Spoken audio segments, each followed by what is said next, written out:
What is up? Welcome in dfsarmy MLB pre-lock show Wednesday. It is the 1st of July. 7-game main slate this evening. Warm weather across the world, apparently. Apparently so. Across the country. Tattoo, how are you doing today? Not bad. Pretty hot, and you probably know this, and I'm not gonna say anything more on here, but had some disappointing news today. So Yeah. shocking to me. I haven't had a chance to talk to him yet, but yeah, I talked to him a little bit, but watching staff leave over the last couple weeks has been a bit frustrating, but it's the world we live in. I've been doing this for 14 years now, so it kind of happens, and it does tend to happen all at the same time. But everything moves on. Yeah. Unfortunately, I don't want it to sound like I'm cold about everything, but it's no. Unfortunately, unfortunately, you have no choice but to go on. So, right.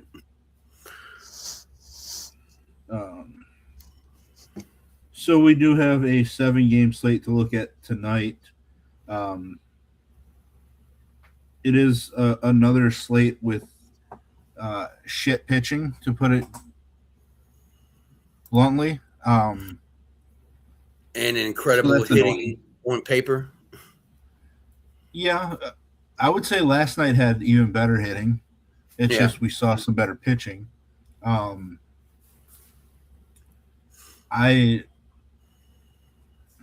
really don't know how you don't get away from chalky offense tonight, famous last words. But I also don't know how you don't get away from chalky pitching tonight.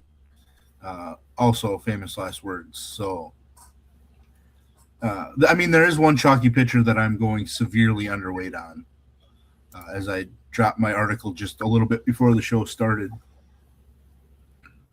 What are your overall thoughts on pitching tonight? Are you going with a super tight pool? Are you going with a wide one because most of the pitching sucks? Just hope you get lucky. Probably going with a tighter one. I'm not gonna BS anybody, but I did the early sheets, and this is really me looking at the evening slate for the first time. Well, really looking into it at the first time, but the first thing I see is, four pitchers who are really chalky, and then it seems like a major drop off. But Shea Druhan, I felt like he did okay against the Reds last time, but there's definitely some Reds who kill lefties. So he would probably be my first to fall off the chalk. He is the one that I'm removing from my chalk. I'm basically flip-flopping he and Shane McClanahan in my run, as far as what percentages I'm going to get. McClanahan's projection is super low. I don't quite understand it. He's been really good against the Royals, aside from Caglianone's got him for 2 home runs and 3 at-bats. Bobby Witt's got him for a home run, but it's not like he's crushing him. But aside from those two, he's kind of dominated the other guys on Kansas City that he's faced. So I'll gladly go there over Drohan a little bit. Especially a fourth of the ownership. Yeah. Really, it's tough to want to trust Taj Bradley at 41%. It's tough wanting to trust Imai at 44%, to be honest. There's nobody. Or Max Meyer and Coors. in Coors Max Field. Meyer in Coors at 38 is kind of, but Max Meyer's an extreme reverse splits pitcher. I haven't seen Colorado's lineup. Not even sure if it's out yet. But Colorado tends to be super left-hand heavy, so that's going to play into Max Meyer's upside because he is so reverse splits. Yeah, their lineup's out. Is it? I mean, yeah. 1, 2, 3, 4, 5 lefties. 6 lefties, right? Castro. Did I miss one? Oh, yeah. 6. Wait. No, 5. Wozniak, Johnson, Rumsfeld, Castro, if you count it, and McCarthy. Yeah, 5.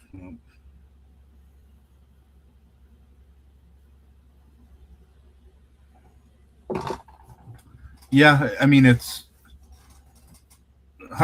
Goodman has crushed Meyer in the past, but yeah, he's just such a extreme reverse splits guy that being a majority left-handed, I kind of like where he sits in the matchup tonight, even though it is in Coors. And of all the regular starters, he's the second highest favorite, which is whatever. Do you want any exposure to anybody below McClanahan on this list from an ownership number? I'm playing one guy, I believe, under McClanahan. 2 guys under McClanahan, I guess. I just added a second one. But I'm not super excited about doing it. Lugo and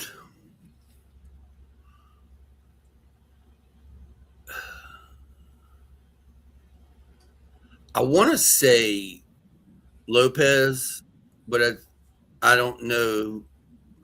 I remember I was talking about it last week where he's only going, certain amount of pitches, etc., not going too deep. But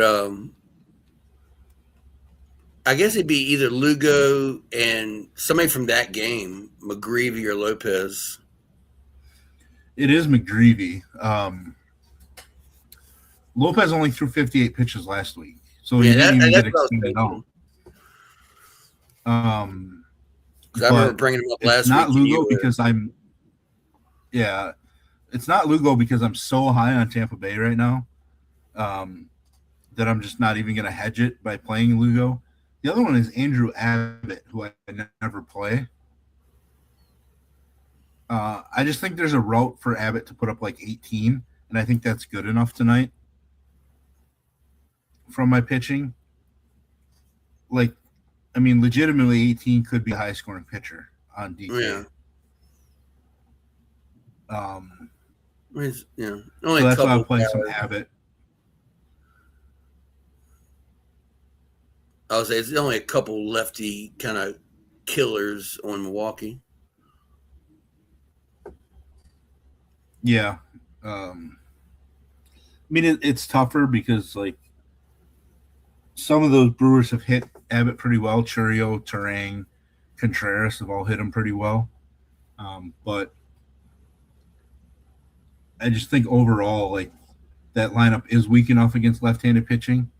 Yeah. Aside from Vaughn and Churio, maybe Contreras. But I don't know. It's the normal slate. Definitely wouldn't be playing Abbott against the Brewers. Yeah. That's for sure. Why did I say Sal Stewart? He's literally on Cincinnati. Yeah. Because I was thinking earlier about Steer, Cruz, and Sal Stewart all, having over 5 home runs off of lefties and a pretty high ISO OPS. Yeah.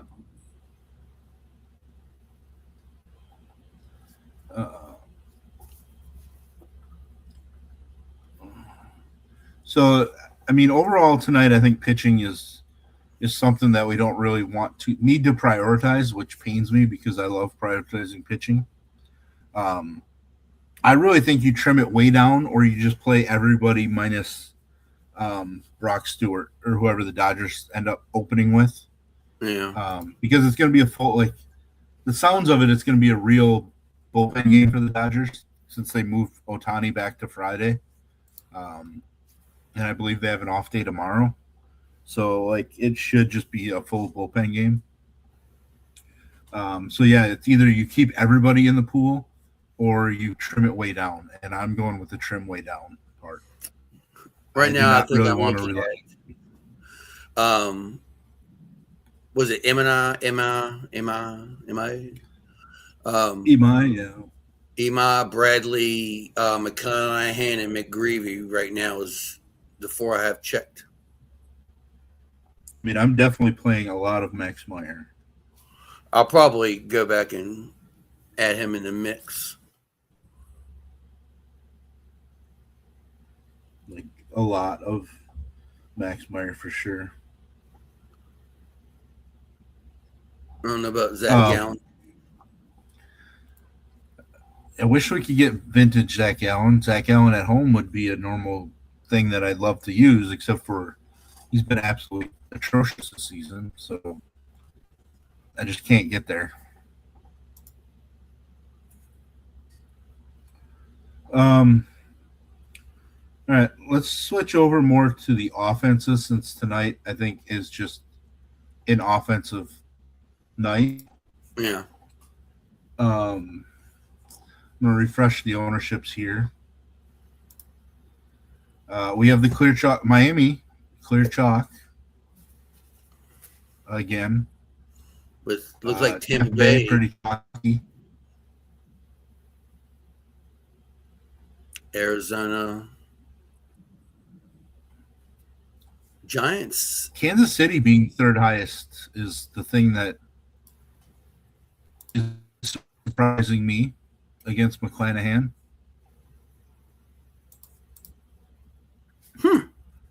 I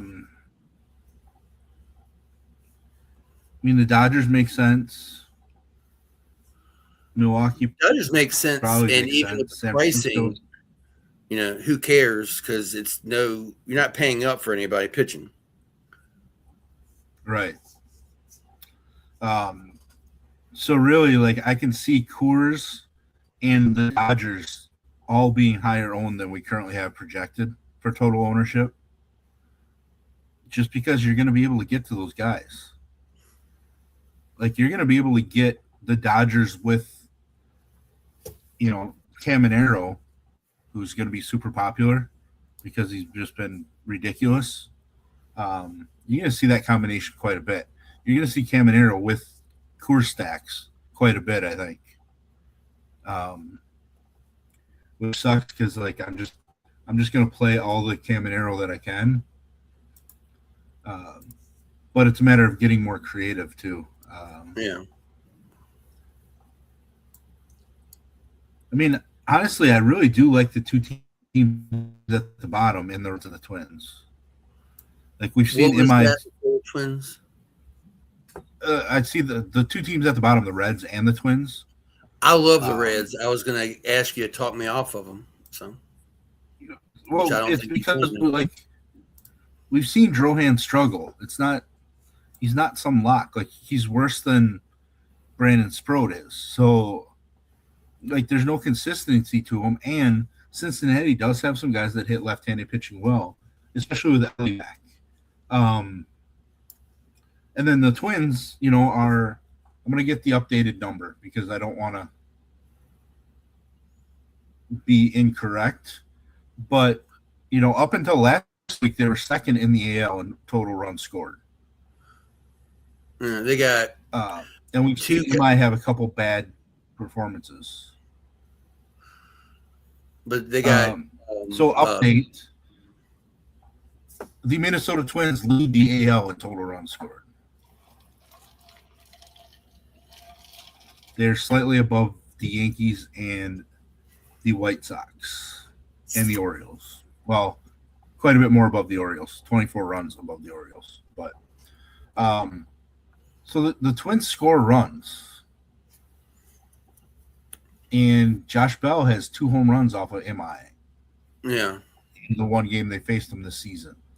So, I don't believe that Minnesota should be the lowest owned team tonight. And I don't really know who the team should be, but yeah, I don't believe it should be Minnesota. looking at Cincinnati versus lefties, you got Ellie 6 home runs, Steer and Stewart 5 each, Suarez McLean 3, and Novell Marte 2 home runs versus lefties. 4 guys in double digits in walks. That's guys on base. Steals. They seem to steal against lefties. Fine. And 2 guys over 1,000, and then Sal Stewart's even 927 in OPS. You got 2 guys over 300 ISO, and 3 guys over like 250. Yeah, you have you have a full team ISO of 191 against left-handed pitching. Yeah. To give you a look, we generally look at 200 just from an individual player to be interested in them. Yeah. They have a full team that totals out to 191. So the power is real against lefties for this team. Harlock, yes, I think on FanDuel you get that game. I think you just try to play Wheeler and Skeens as much as possible. I think you play Wheeler a lot. But I'd still be using Max Meyer on FanDuel. I was just looking, and his projections are, 6 1/3, maybe giving up 2 runs, 4 or 5 hits, 8 Ks. He's not really walking anybody. So I think Wheeler, I definitely jam him in.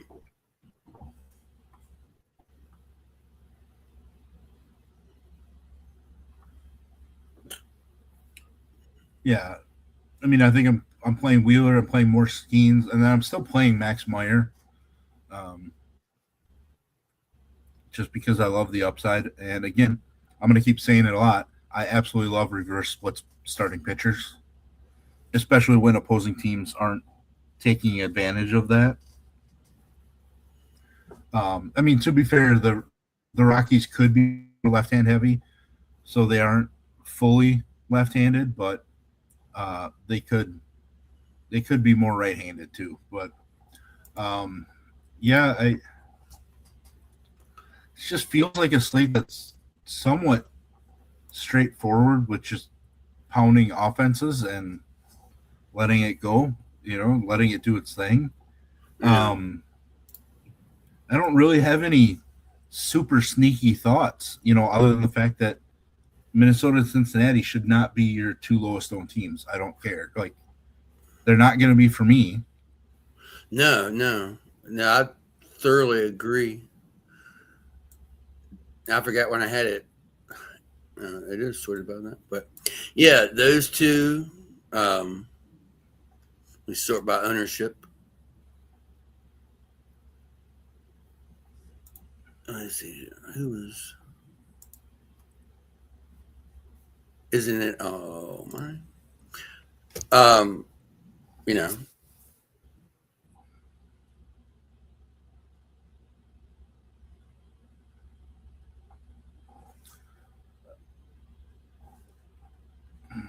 Just lost tattoo apparently.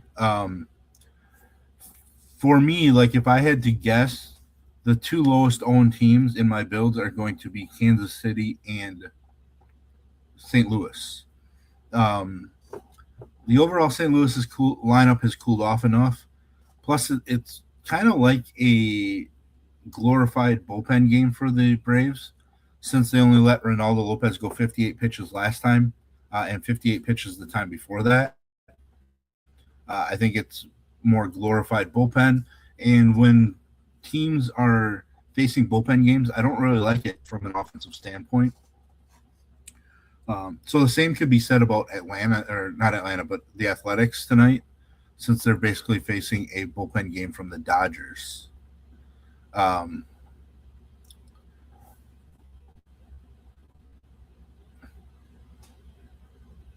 And my favorite stack is going to be Tampa Bay. I've been hard on Tampa Bay the last few days, so I'm sticking with Tampa Bay over Miami. But to be honest, they're both at the top tier for me on this slate. I'm not sure how long I was talking to myself, not being in one. Probably long enough. I basically said that I would replace Cincinnati and Minnesota at the bottom with my two lowest owned teams are probably going to be Kansas City and St. Louis. And I pointed out that St. Louis is because they're basically facing a glorified bullpen game from the Braves. So I don't really want to rely a ton on St. Louis bats. Yeah. And I'm obviously making a stance on Kansas City since I don't want to be anywhere near them as the third highest owned team right now. For me, it'd be Arizona, just because I like the way that Arizona's been swinging it more, like Marte, Perdomo, really good combination. I don't know if the Giants lineup has shown up yet, if they were going to have Adames tonight or not. I just feel like Arizona's top of the lineup is just in a better spot, even though I don't want to trust Gallen at all either at this point.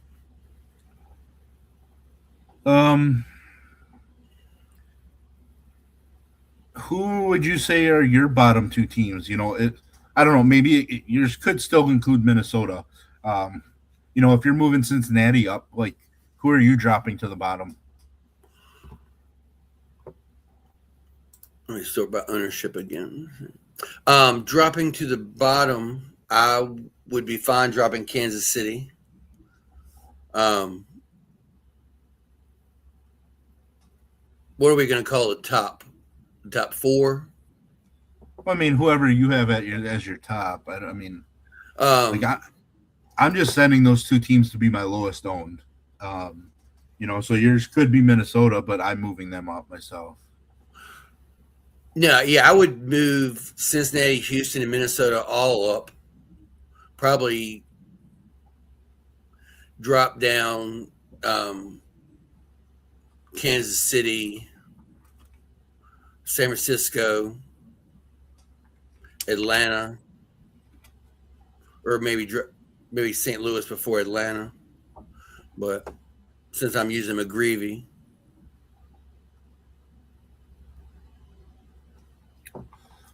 Yeah, Atlanta should be a team that we probably drop based on how they've been performing. You could talk me into dropping Tampa Bay really low as a 5-man stack, but going heavy on a 2-man stack. And just taking like that combination you mentioned yesterday of those three players, Junior and one of two. Yeah. But as far as a 5-man stack, I'm not that much interested. Yeah, I'm more interested in Tampa Bay as a 5-man than I am in Arizona as a 5-man. Mm-hmm. Yeah. Like Cedric Mullins has great BVP and he's been swinging it well, and then Victor Mesa Jr. Is hitting 4th, I think. So intriguing, cheaper outfielder hitting 4th. To where I would just, for Arizona, I just love to play Marte with Perdomo or Corbin Carroll, and kind of move on from there. If I was, taking one of those other top tier teams. Yeah. As I sit here thinking about my single entry approach, I'm thinking, and I haven't tried to piece this together, maybe going with a Cincinnati 4-man and doing a 4-2-1-1 and getting those two Tampa Bay pieces, and maybe one off from Miami or the Dodgers, or Marte, getting a piece of those chalky games. Yeah. But the problem with you doing that is with Cincinnati, you just want to play Sal Stewart, right? So then now that's taking First or third, away, yeah, that yeah. destroys Tampa So Bay. like pairing Cincinnati and Tampa Bay is tough. Um, it's doable on FanDuel, right? Because you get the Yeah, utility spot, so you get to pull it off. On DK, we just can't do that. yeah, So that makes it a little more difficult.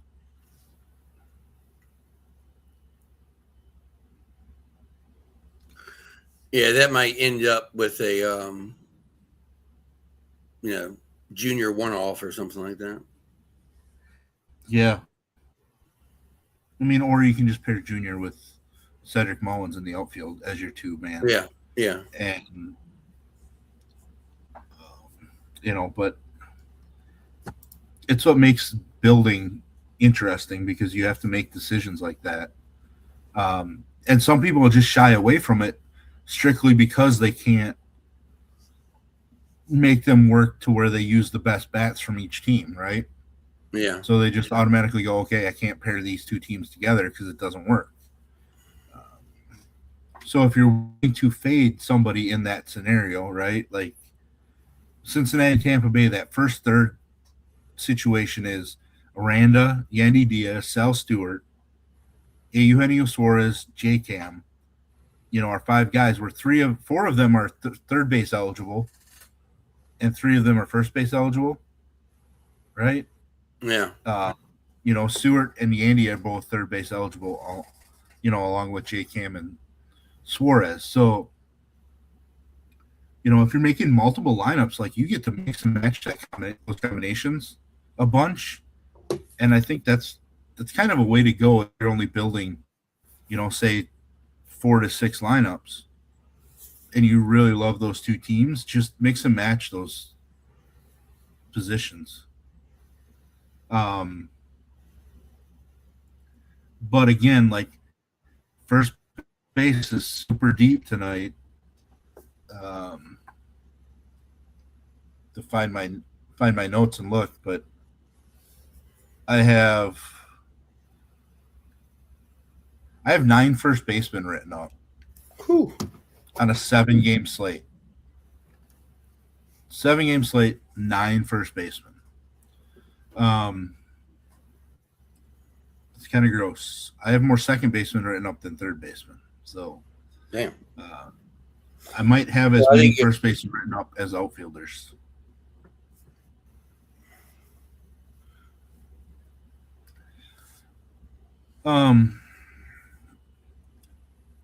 So yeah, I mean, switch over to the DS here. Just look at some of the ownership for some of the bats. Top 4 are all Marlins. Then you have J Cam, who's just been ridiculous. Bobby Witt, who hit a couple home runs, so makes a lot of sense at a shortstop position that we're not really talking about anybody. Yeah. And then more Marlins, and then Rays, and then D-backs. And then a Dodger.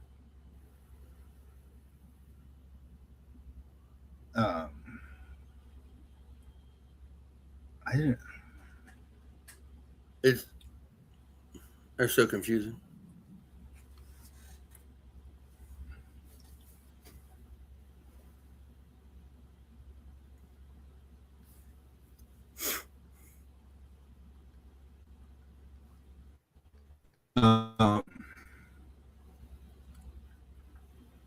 From a projection point, Max Muncy says it's the correct projection yet because of the name stuff. Yeah. He has the same projection as the other Max Muncy, so that's why he stands out. But point per dollar wise, like it's a bunch of Rays with some Dodgers as the best. I wanted to take Max Muncy Dodgers as my home run today, but I could not put it in the sheet and differentiate. So then I went to Mayo. Plus, we don't really know what his odds are because the name thing. I'm gonna play right around field weight, and am I, because we don't have pitching options.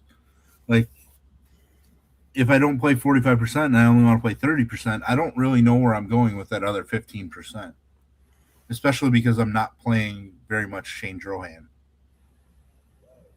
Right? So, Yeah. I don't know.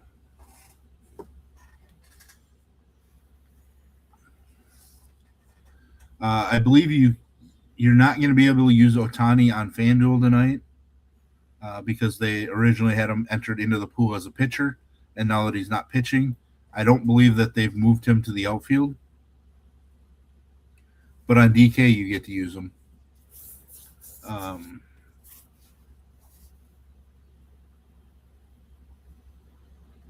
But yeah, I mean, just kind of straightforward overall for me tonight. I'm just focusing on getting my stacks and bats that I want correctly.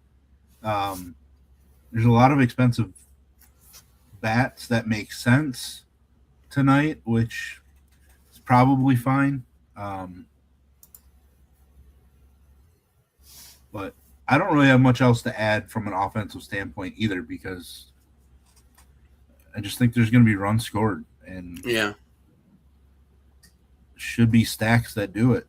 I mean, JCam at plus 174 to homer is ridiculously low.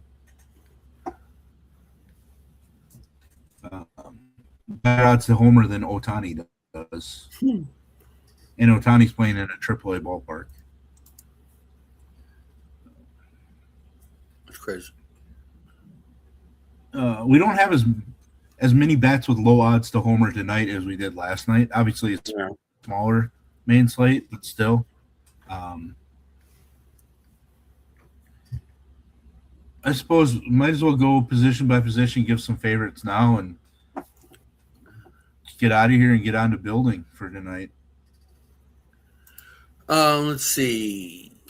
My favorite catcher actually is going to end up being Jonah Heim. Favorite first baseman is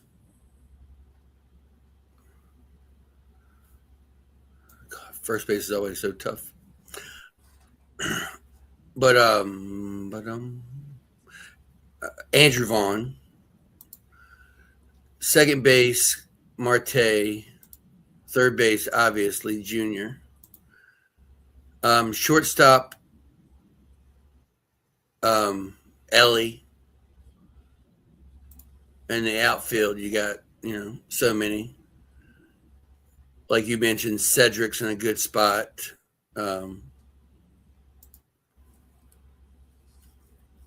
Churio. I really love Mickey Moniak tonight, but I guess it'd be a non-Max Myers.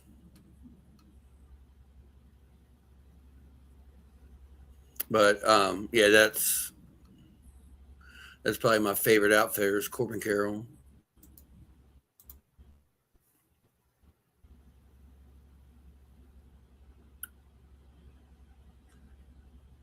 I do not expect Griffin Conine to be in the lineup tonight against a lefty. Generally isn't. So, like, I expect Heriberto Hernandez and Esteury Ruiz to be in for Conine and for Owen Casey, would be my guess. For me, at the catcher position, it's probably either Goodman or Contreras. Like, I'm not going to overthink it. Goodman is 4 for 6 with 2 home runs off of Max Meyer. First base, yeah, there's 8 billion first basemen. I think it's going to be Jonathan Aranda over Yandy Diaz for me. Second base, you said the smart one and Ketel Marte. I'm going to go with Tommy Edman, who's been swinging it pretty well for the Dodgers. Third base, the world should be on JCam. If you're not on him, Javier Sanoa has been red hot for the Marlins. so he's probably my second favorite. Shortstop's tougher. I think it's Witt if you're not playing McClanahan in the lineup. If you are, I think it might be Mookie Betts yet. I've been playing Betts more and more recently. OPS nearly 1,300 over the last week, so he makes a lot of sense to me. And in the outfield, my favorite outfielder is going to be Jackson Chourio. Against Andrew Abbott is my top guy. You mentioned Mullins and then Victor Mesa Jr., both two guys that I'm going to be very interested in this evening. I don't know if there was anybody cheap that I felt good about, so it's really those guys at this point. Do you have any dawn calls for people? Yes. First, I think like Aranda and Junior both homer. I think Mickey Moniak homers. Brooks Lee.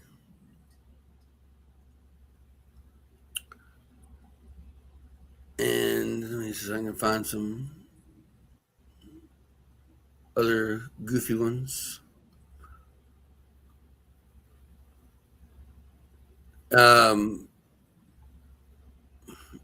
Maybe like Willie Ademus, Eldridge to pick on Gallen.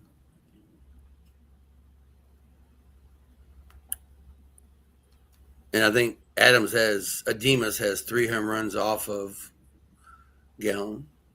Yeah, he's only 4 for 28 against him. Yeah. Not a good average, but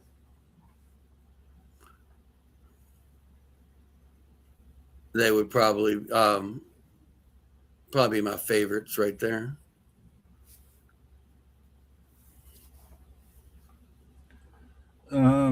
Yeah, I'd probably cap them. I generally cap my mini stack side anyways, but yeah, you're going to see some changes to the A's lineup as the game continues. It does look like their starting lineup is banking on a left-handed longer reliever being used because they do have Cortez on the bench, even though a righty is starting or opening or whatever. Colby Thomas has been swinging it really well, but yeah, Muncy would screw that up. You have to really adjust the A's Max Muncy projection, and that might change it quite a bit at this point. But yeah, it's kind of all we have. If you are a member of DFS Army, hit us up in Discord. If you're not, scrolling at the bottom of the screen, Best Ball 2026 is our best promo code for 20% off monthly for the life of your membership. The link in the description below. That 20% off is good on any NFL or VIP Core 4 membership. The Core 4 membership does include baseball. If you want to join us for baseball only, you can use that link down below as well, but use code RAZ or Tattoo. Either one of those codes gets you 10% off. We will be back Friday. It is going to be an early show on Friday because all the July 4th weekend festivities and hitting up the lake and all that stuff. We wanted to make sure we at least recorded it. You don't have to worry about joining us live. We will go live, but you'll be able to watch it back, in the afternoon, get some ideas on the plays.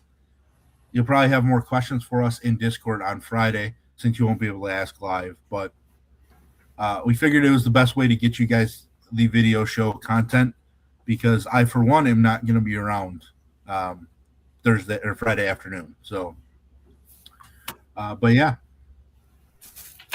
what we got, we're back Friday morning. Best of luck tonight, everybody. Helmets up, and we will see you then.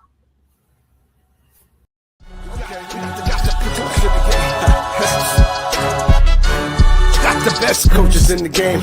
We really ain't playing. We regroup up in the Slack chat where the coaches debrief. We be piecing these puzzles, occupy the chunk of the pie. Ain't no lie when we hit the block, helmets casket is top. You be seeing helmet after helmet, helmet after helmet. First place, second place, fifth place, eighth place, 12th place, 15, 16, 20. So many helmets, you got blurred vision, we got too many. Take your check. Oh man, shit. They got us fucked up. Army, regroup. We pledge always to have that edge. We don't fire warning shots. Competition just dropped. We locked and loaded before lock. Whatever the time, yeah. Do you even correlate? Being the best requires a willingness to outwork your competition.